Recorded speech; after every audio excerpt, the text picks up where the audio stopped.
In this video, I'm going to show you how to perform a hard power reset of your TV, which can fix black screen issues. So your TV probably looks like this and you're wondering what the heck is going on here.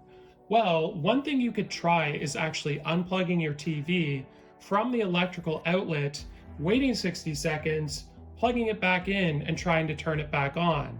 Now that's known as a soft reset and it might potentially work. Now, assuming that doesn't work, let's try the hard reset. So you want to unplug your TV from the wall, and once you've done that, you want to press and hold the power button wherever it is on your TV, and you want to hold it for about 30 to 60 seconds. This is known as a hard power reset and essentially drains your TV of all power.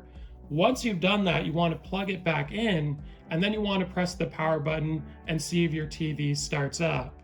Now, if it doesn't work at this point, it could be an issue with the cables not being plugged in or something along those lines. Could be the backlight's out, and to test for that, you want to put a light near the screen to see if you can see any text or anything.